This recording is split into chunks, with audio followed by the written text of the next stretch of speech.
Hi guys, it's Joe. Before I get into the main bulk of the video, I kind of want to explain why I'm doing this. You know, for a long time I kind of kept a lot of my battles and the struggles I'm going through to myself. You know, to the point where I was so lonely and just lost in my head, and I just needed someone to talk to, but I couldn't reach out to anyone because I felt people wouldn't understand.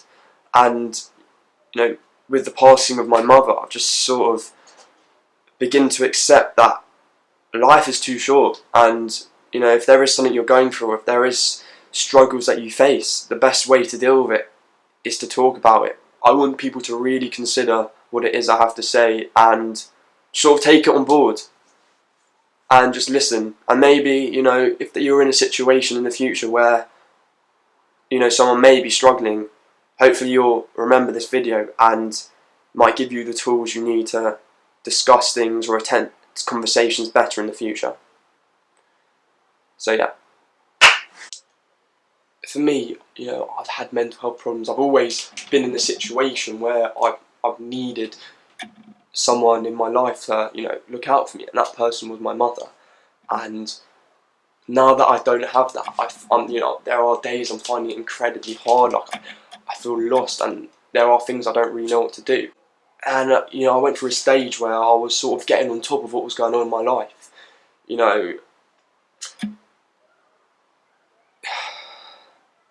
it's crazy to think though, like I've been on such a journey and it's almost all come tumbling down to the point where, you know, I just can't even, I can't be around people because my head just goes like, I have this like emotional fragility, like I don't even trust myself. I'm lost. It's just so dark up here, and I want to get rid of it, and I do. And I was on such a road to recovery, but I was definitely getting better because I was doing all these things. I was reading books. I was learning about myself. I was learning how to get better. And obviously, this thing has happened. This thing being, you know, the passing of my mother, and this has now impacted me in ways I can't explain.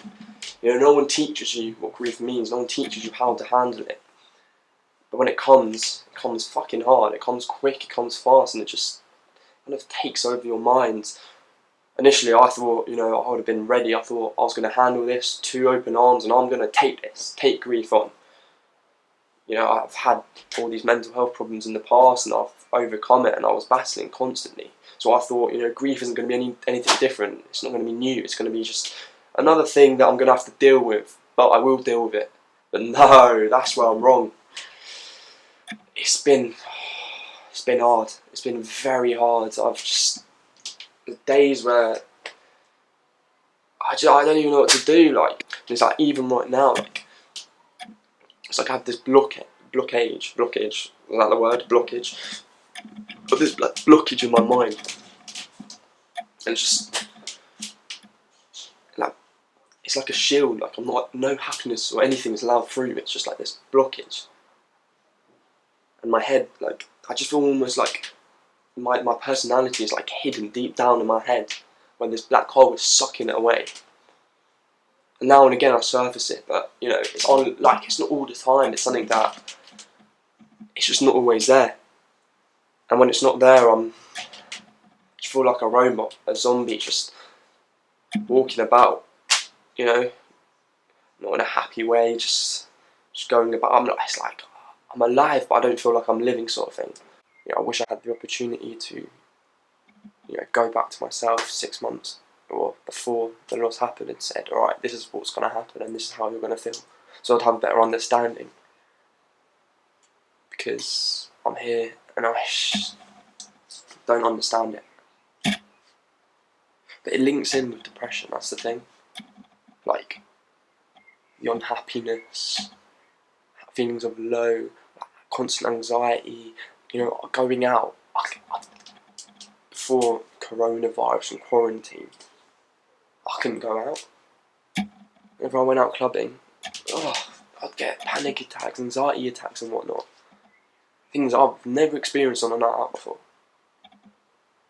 Now, like anxiety attacks. Just so much goes on in people's minds and heads. And it's clouding, it really is clouding.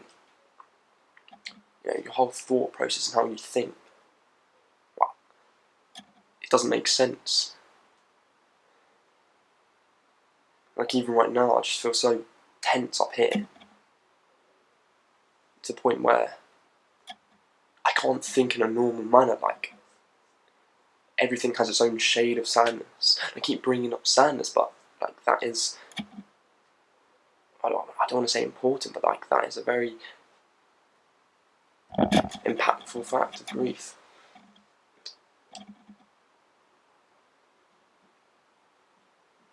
I think having had mental depression in the past has made it, you know, more difficult, because these feelings aren't new. They are things I've felt before, but they've come in like a different way. Whereas before, with depression, there wouldn't be a set reason why I was feeling low. It just maybe my body chemistry, my neurochemical wavelengths. But now there's a clear reason, and I can't change that reason. And it's that slump, that lack of, you know, the ability to change what's happened. It's like foreboding sadness. And you know, people say, "Oh, it'll get better," like, but when you're there, you can't see it. And I'm there right now, and it's fucking hard to see, because all I see is just black and white. You know, there's no colours, no rainbow. These feelings aren't, you know, they're not things I haven't had before and haven't experienced before. So I am aware, you know, this cloud, this blanket, is part of depression. And, you know, it just makes me think there's so many people who have this and just think that's normal, and it's normal to feel this way. And that was me for so long. But it's not normal. You shouldn't just accept that, you know, things won't get better. Depression sucks for whoever has it. Or it's horrible. It's like, there's so much that goes on in people's minds that you can't see. And that's kind of what I want to explain, how not just hard, but like scary it seems, because sometimes you just don't understand. You want to understand, and you want things to get better, and it's like you can even see how I'm talking about it. It's overflowing. And yeah, like, I know this isn't permanent, and I know, you know, it's a combination of my grief and my past, and it's like sort of added up together, and it's like swirling around my mind. But when you're there, you feel like, you know, there isn't anything you can do. You feel like there's no hope. And hope is so important. You need hope, because without hope, you just feel lost. And I'm not lost, and I will get better. But right now, it is hard. Oh, it's so hard. Like, I have so much to be happy about. And visually, I can see what there's to be happy about. I can see my qualities, my strengths, things I'm going to achieve, or what I want to achieve. But just because I can see it doesn't mean I feel it. What I feel is dark. But there is so much I could talk about. So much. And especially now in quarantine, it's mad. It is mad. It's fully mad. Like, I never. The implications, like, when you're grieving. You know, I was literally, you know, 6, 7 months down the line. I was sort of on the way up. I wouldn't say overcoming it, but I was gradually understanding my loss. And then I'm hit with this like, super slam, this John Cena blow, and I don't even know. I know things will get better, but loss is hard. Loss is so hard. I feel for anyone who's ever been in that position, because it's not nice.